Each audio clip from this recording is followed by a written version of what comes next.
Hey everybody, Andrew Garda from Montclair Local here at frigid PCTI, where Montclair held firm for 3 overtimes but fell short at the end, a fumble, and that's the end of the Montclair season.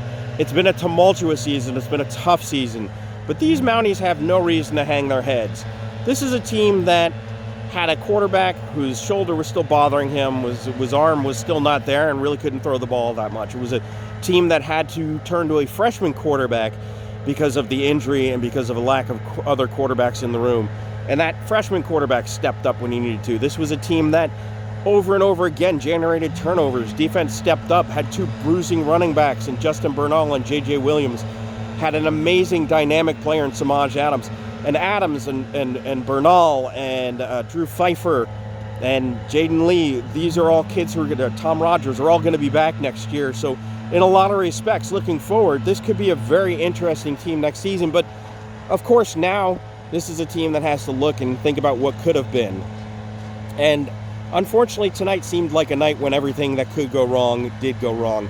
Missed field goals, fumbles on their parts, no turnovers, I think for the first time by the defense this year. All in all, a tough way to play a game and to repeatedly kind of put yourself in a hole. And yet, this was a game that they could have won. And that says an awful lot about this team.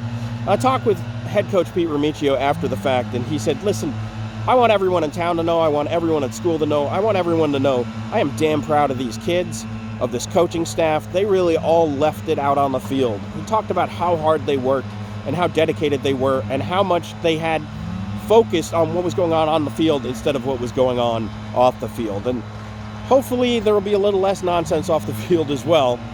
But Montclair, really at the end of the day, have no reason to hang their heads. This is a team that fought hard for 4 quarters and then 3 overtime periods, and the ball just didn't fall their way this year. Hopefully next year things will be a little bit different. We don't know what it's going to look like. Is John Fiore going to be back? Is Coach Remicchio going to be back?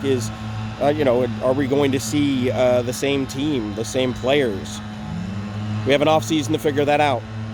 Along with saying goodbye to the Montclair Mounties football season, we also have to say goodbye to the field hockey season and boys soccer team, both of whom lost in their state tournament brackets over the last 24 hours. All 3 teams should have their heads held up high. They all did Montclair proud. And of course, there's the Montclair girls soccer team, continues to be in their NJSIAA tournament, and they will keep on playing. So we'll see how they do on Tuesday. Of course, I'll be there, and you should be as well. For Montclair Local, this is Andrew Garda signing off, and I'll see you guys later.